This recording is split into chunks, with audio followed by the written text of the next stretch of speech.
बिस्मिल्लाहिर्रहमानिर्रहीम। अस्सलाम वालेकुम नाज़रीन, आप यूट्यूब चैनल देख रहे हैं। मैं इमरान खान हूँ। नाज़रीन, वैसे तो पाकिस्तान और अमेरिका में ज़मीन आसमान का फ़र्क है, लेकिन इस वक्त दोनों एक ही तरह के गर्दाब में फंसे हुए दिखाई दे रहे हैं। अमेरिका की तरह सिचुएशन डिफरेंट है, पाकिस्तान की अलग है। तो पहले पाकिस्तान का हम जिक्र करेंगे, लेकिन शहबाज शरीफ और फील्ड मार्शल दोनों का अगर आप तर्ज अमल देखें ना, तो दोनों ममालिक में ताल्लुकात आका और ग़ुलाम वाले हैं। अमेरिका और पाकिस्तान में इस वक्त जो ताल्लुकात हैं वो आका वाले और ग़ुलाम वाले हैं। और ग़ुलामी से मुझे एक बड़ा ज़बरदस्त अभी एक फ़लस्तीनी सहाफ़ी ने एक स्टेटमेंट दिया, मोतसम उनका नाम है। उन्होंने इमरान खान के बारे में एक बड़ी ज़बरदस्त बात की। उन्होंने कहा जी, इमरान खान ने यूरोप से कहा था कि हम आपके ग़ुलाम नहीं हैं, और आज यूरोप अमेरिका से कह रहा है कि हम आपके ग़ुलाम नहीं हैं। और एक्चुअली सिचुएशन तो यही है। पहले पाकिस्तान में आ जाए। सुहेल अफरीदी ने हुकूमत को गिच्ची से पकड़ लिया, यानी काबू कर लिया। हुकूमत ने हाफ वॉली दे दी, बहुत ही लूज बॉल किया हुकूमत ने सुहेल अफरीदी के सामने, और हुकूमत फंस गई। हुआ यह है, गुज़िश्ता काफ़ी दिनों से हुकूमत बड़े बबांगे दोल, बड़ा चिल्ला के, चीख के, इतरा के, तकब्बुर से हुकूमत और DGISPR और ये कह रहे थे हम तो ऑपरेशन कर रहे हैं, हमें कोई रोक नहीं सकता, हम तो लगातार ऑपरेशन करेंगे। वादी तीरा के मामले के ऊपर कोई ज़बान ही खोलने के लिए तैयार नहीं था। वहां गुज़िश्ता लगभग 2 हफ्ते होने वाले हैं, एक हिजरत चल रही है। वादी तीरा से लोग बाहर निकल रहे हैं, बहुत परेशानी में है, लेकिन किसी ने एक लफ्ज़ नहीं बोला। लेकिन जैसे ही इनकी उम्मीदों के ऊपर पानी फिरा, साथ ही इन्होंने कह दिया जी कि हमने तो कहा ही नहीं वादी तीरा से किसी को निकलने का। तो कुछ चीज़ें जो हैं वो सुहेल अफरीदी ने बड़ी क्लियर कर दी।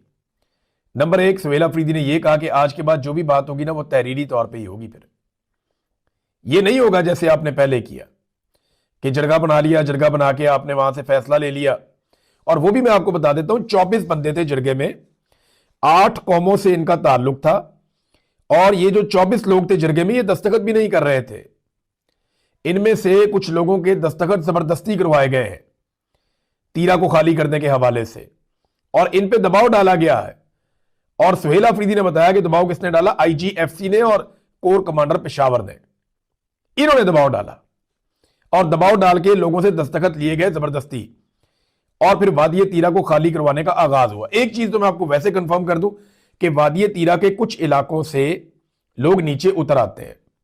कुछ एरियाज ऐसे हैं जो बिल्कुल रहने के काबिल नहीं रहते, या वो कुछ लोग हैं जिनको आप वो कहते हैं, जो पंजाब में उन्हें पक्कीवास कहते हैं, खाना बदोश कहते हैं। ये जो लोग हैं ना, ये अपना मुकाम तब्दील करते रहते हैं। जब बहुत सर्दी आती है तो नीचे मैदानों की तरफ जाते हैं, जब गर्मी आती है तो ऊपर पहाड़ों की तरफ जाते हैं।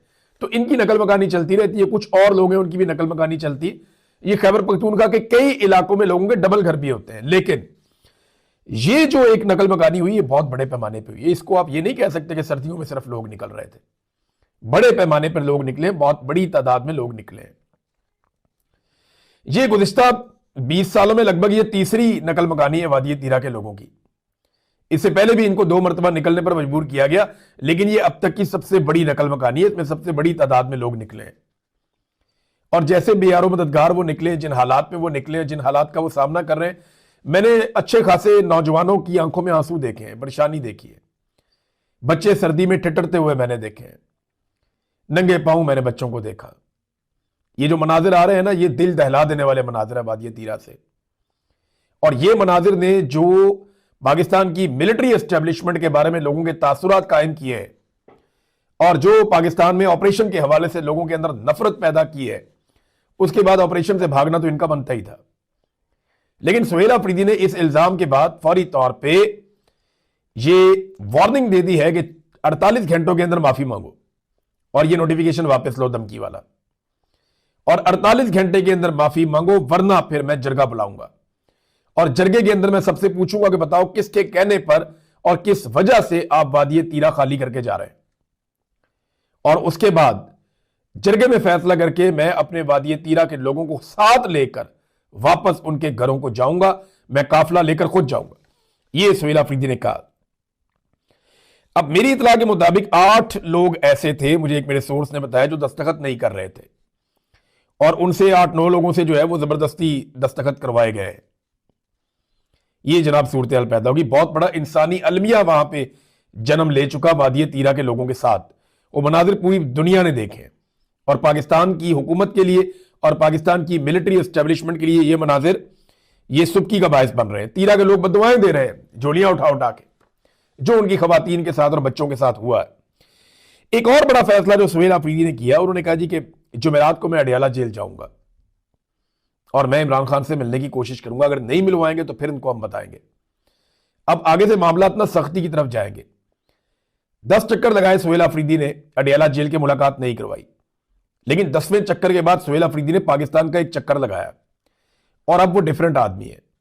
इस दफा जो सुहेल अफरीदी आ रहा है जुमेरात वाले दिन अडियाला जेल में, ये वो वाला नहीं है। अब इसकी जो अवाम के अंदर मकबूलियत है उसका लेवल कुछ और है। सुहेल अफरीदी ने बड़ी कामयाबी से लोगों के अंदर एक मोमेंटम पैदा कर दिया, एक तहरीक पैदा कर दी है, और ये उसकी एक बहुत बड़ी कामयाबी है। उसका क्रेडिट सुहेल अफरीदी को मिलना चाहिए।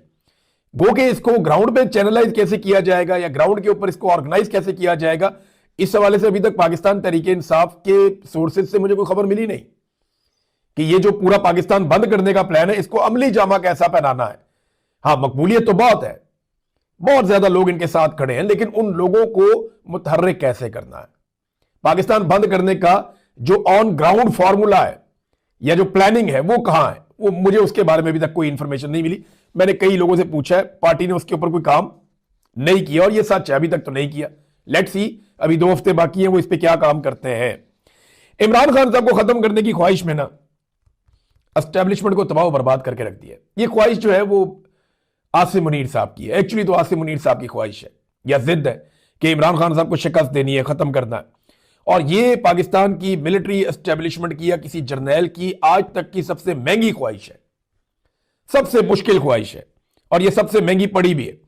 कभी ये गालियां देते हैं, यानी पहली बार DGISPR को खुद आकर एक सियासी जमात के खिलाफ बोलना पड़ा। इससे पहले इन्होंने ऐसा कभी नहीं किया था। आर्मी चीफ को खुद बोलना पड़ा, इससे पहले ये हमेशा पीछे रह के कार्रवाई डालते थे। इन्हें सामने आना पड़ गया खुलकर। कभी साजिशें करते हैं, कभी नाअहलियां करते हैं, कभी अदालती फैसले, कभी तरमीमें करते हैं, कभी सजाएं देते हैं, कभी तशद्दुद करते हैं, कभी हार्ड स्टेट की सख्तियां, सब कुछ करके इन्होंने देख लिया।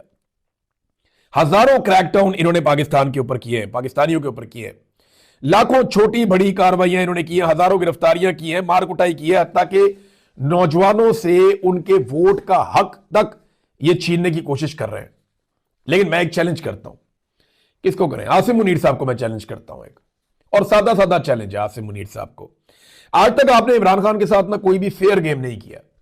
इमरान खान के सामने आसिम मुनीर साहब जब भी आप मुकाबले में आए ना, आपने धोखा दिया, फेयर गेम नहीं किया इमरान खान के साथ। उसे पहले धोखे से निकाला, उस पर जाली मुकदमात बनाए, उसे दबाने के लिए उसकी पार्टी और खानदान को तकालीफ दी, उसकी बीवी और बहनों तक को नहीं बख्शा, उसका पूरा का पूरा इलेक्शन चोरी कर लिया, उसकी मखसूस नशिस्तें भी छीन ली, हर तरह की धांधली और बेईमानी करके देखी है इमरान खान के खिलाफ।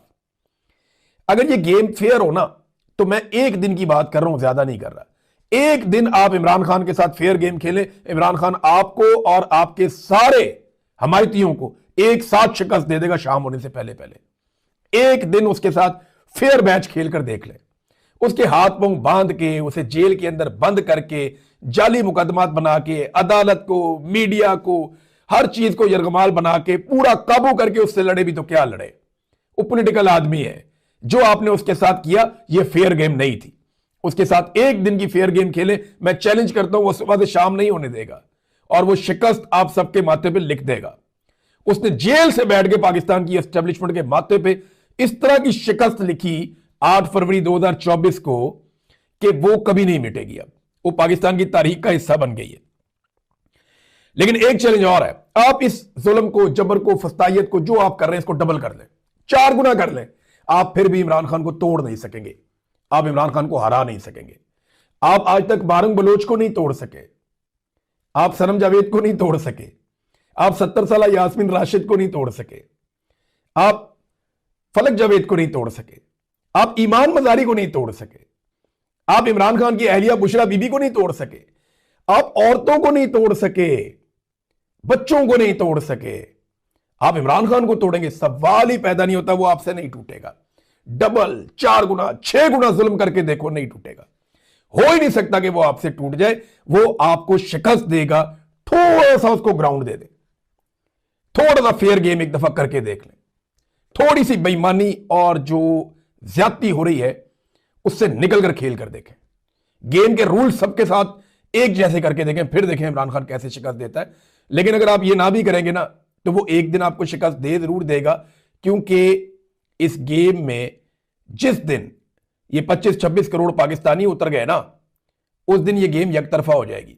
फिर गेम के रूल्स भी वही होंगे जो पब्लिक डिसाइड करेगी, और गेम जाएगी भी उस सिमत में जिधर पब्लिक इसको ले जाएगी। और एक चीज मैं और कहना चाहता हूं कि आप धंसते जा रहे हैं, यानी जो कुछ भी पाकिस्तान कर रहा है ना बोर्ड ऑफ पीस में, और अभी तो इस्तेहकाम फोर्स के अंदर भी जाना है, फौज को बुलावा आएगा, डोनाल्ड ट्रंप बुलाएगा, फिर आपको जाना पड़ेगा। हमने पहले कहा था कि आप इसका हिस्सा बनेंगे, सारे लोग कह रहे थे पाकिस्तान नहीं जी नहीं, कहां बनेंगे, बन गए ना हिस्सा। हम बता रहे हैं कि पाकिस्तान की फौज को भी अगर डोनाल्ड ट्रंप बुलाया तो जाना पड़ेगा। बहुत मुश्किल है कि आप ना जाएं। खान से बचने के लिए हर दरवाजे पे दस्तक दी इन लोगों ने, और अब जिन दरवाजों पे दस्तक दी है ना, उन्हें ना कहने की इनके पास गुंजाइश नहीं है। नादरीन, बोर्ड ऑफ पीस के हवाले से जो यूरोपीय ममालिक का मौक़िफ़ है ना, वो फलस्तीनियों के हक में है। यानी वो कहते हैं कि फलस्तीनी अपने मुस्तकबिल का फैसला करेंगे, लेकिन पाकिस्तान ने ये नहीं कहा। है ना अजीब बात। यानी यूरोपीय ममालिक Spain, Italy, France, Germany, Poland, Norway, Denmark, ये सारे ममालिक क्या कह रहे हैं? बरतानिया, ये सारे ममालिक क्या कह रहे हैं? कनाडा, ये क्या कह रहे हैं? ये कह रहे हैं कि ये हक फलस्तीनियों का है कि वो अपने मुस्तकबिल का फैसला करें, लेकिन पाकिस्तान ये नहीं कह रहा। वो सारे यूरोपीय ममालिक जो अमेरिका के इत्तेहादी थे वो ये कह रहे हैं, पाकिस्तान नहीं कह रहा। दुनिया के किसी एक इस्लामी मुल्क ने पाकिस्तान की तरह बोर्ड ऑफ पीस में शमूलियत पर सेलिब्रेशन नहीं की, बल्कि उन्होंने तो अपने हुक्मरान भी नहीं भेजे, जो उनके मेन हुक्मरान है उनको भी नहीं भेजा उन्होंने कि वो जाके इसके अंदर शमूलियत इख्तियार करें। बादल नखास था, बस खामोशी से उन्होंने कर दिया कि ठीक है देखते हैं, ये भी करके देखते हैं।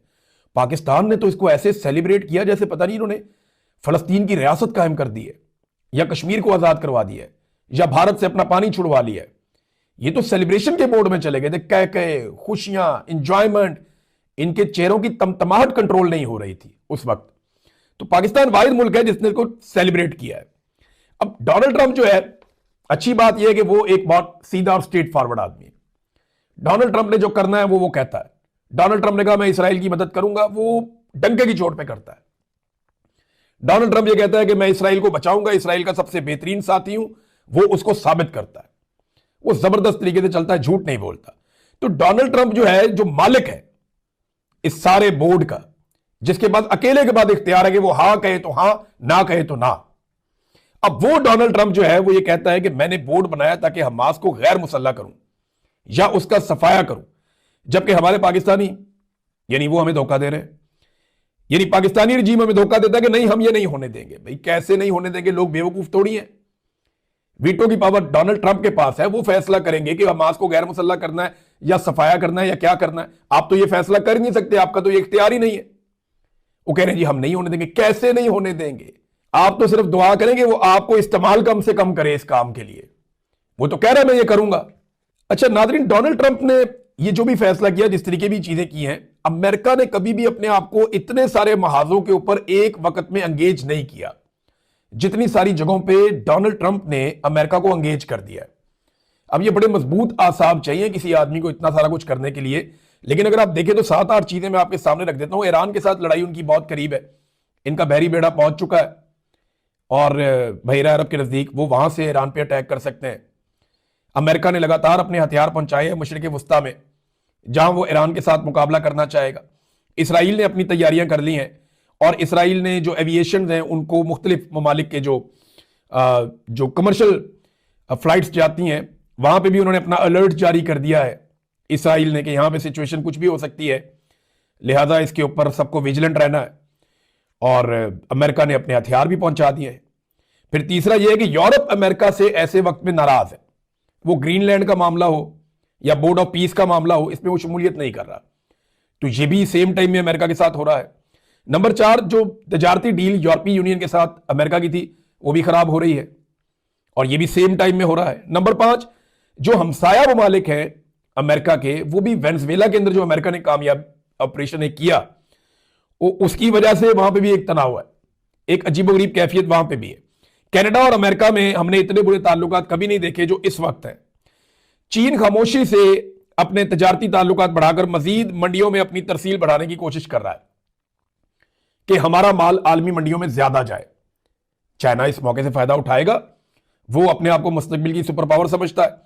और आठवीं एक चीज हो रही है कि अमेरिका के अंदर कई रियासतों में हालात जो है वो एहतजाज की तरफ जा रहे हैं और पुरतशद्दुद एहतजाजी मुजाहरे वहां पे अमेरिका में हो रहे हैं और दूसरी जानब से भी मारकुटाई हो रही है और ये इमिग्रेंट्स के मामले पे हो रहा है। ये भी डोनाल्ड ट्रंप की ही एक पॉलिसी है और डोनाल्ड ट्रंप की अमेरिका में मकबूलियत भी कम हुई। इन सारी चीजों को जब आप इकट्ठा करते हैं ना, तो एक ही वक्त में अमेरिका का ये वाहिद सदर है डोनाल्ड ट्रंप जिसने इतने सारे महाज खोल दिए। इसका नतीजा क्या निकलेगा अभी कुछ कह नहीं सकते, लेकिन मिड टर्म इलेक्शन आएगा अमेरिका का तो तब पता चलेगा कि डोनाल्ड ट्रंप का फ्यूचर क्या होगा। और मिड टर्म इलेक्शन इसी साल के आखिर में नवंबर में हो जाएगा। नाज़रीन, अब एक और खबर मैं आपके सामने रखता हूं, बड़ी इंटरेस्टिंग खबर है और यह खबर है शहजाद अकबर साहब के हवाले से। आपको पता है एक अलकादर केस चलता है पाकिस्तान में, उसमें इमरान खान साहब को और उनकी अहलिया को सजा दी जाती है। वही केस शहजाद अकबर पे बनाया जाता है कि शहजाद अकबर इसके अंदर शरीक मुलजिम है। उस केस की बुनियाद के ऊपर शहजाद अकबर का नाम इंटरपोल में डालने के लिए दरखास्त दी जाती है। अब आपको मैं ये बताता हूं कि बैनुल अक़वामी इदारों ने, इंटरपोल ने एक मरतबा फिर हुकूमत पाकिस्तान के दिए हुए शवाहिद को और दिए हुए केस को नाकाफी करार देते हुए रद्दी की टोकरी में फेंक दिया। शहजाद अकबर साहब वहां से भी बाइज्जत बरी हो गए। यानी जिन सबूतों की बुनियाद पे और जिन चीजों की बुनियाद पे पाकिस्तान में इमरान खान को और बुशरा बीबी को जेल के अंदर रखा हुआ है, उन सबूतों और उन शवाहिद को उठा के रद्दी की टोकरी में फेंक दिया इंटरपोल ने। जैसे ही किसी न्यूट्रल फोरम के ऊपर चीजें आती हैं, जैसे ही किसी बैनुल अक़वामी फोरम के ऊपर चीजें आती हैं, तो ये रद्दी की टोकरी में जाती हैं। अगर शरीफ खानदान का कैलेबरी फॉन्ट या उनकी जाली जो एक डीड थी वो चीजें बैनुल अक़वामी इदारों में आती ना, तो फिर देखते हैं इनकी क्या दुर्गत बनती, या इनके मनी लॉन्ड्रिंग के मामला आते तो देखते हैं इनकी क्या दुर्गत बनती। लेकिन बदकिस्मती से उस वक्त इदारों ने यह किया नहीं। लेकिन अब जिन लोगों के खिलाफ कर रहे हैं, इमरान खान को जिन चीजों में जेल में डाला हुआ है, उन चीजों को दुनिया मानती नहीं। वो उठा के उन्होंने रद्दी की टोकरी में फेंक दिया। ये एक मरतबा फिर एक्सपोज हो गए और ये वही केस है जो मैंने आपको बताया था कि सबसे पहले पाकिस्तान की मिलिट्री एस्टेब्लिशमेंट ने तैयार किया था। ये फाइल मैंने देखी थी और मैंने इसमें 4 सवाल किए थे और फाइल बनाने वालों के पास एक जवाब नहीं था, टके का जवाब नहीं था। वो कहते बस सिर्फ प्रोपेगेंडा करो इमरान खान के खिलाफ। भाई हमें तो जब भी कोई फाइल या कोई चीज मिलेगी हम उसके अंदर सवाल करेंगे ना। ऐसे तो नहीं है कि उठा के फौरन जाके टीवी पे चला दिया। आप पढ़ते हैं, पढ़ने के बाद आप सवाल करते हैं, ये बताओ क्या है, ये क्या है, ये क्या है, इसका जवाब, उसका जवाब, फिर जिसके बारे में होती है आप उसको सवालनामा भेजते हैं, उसके बाद आप काम करते हैं उसके ऊपर। ये फाइल बनाने वालों के पास जवाब नहीं था कि कुछ नहीं, बस इमरान खान को पे हो चुप करके। तो ऐसा तो नहीं होता, इस तरह रद्दी की टोकरी में जाता है। मैंने उस दिन इनको कहा था कि इस केस में कुछ नहीं है, ये रद्दी की टोकरी में जाएगा, और आज एक मरतबा फिर वो केस रद्दी की टोकरी में गया। जो मैंने कहा वो सच साबित हो गया। अब तक के लिए इतनी, अपना ख्याल रखिएगा, अपने चैनल का भी। अल्लाह हाफिज।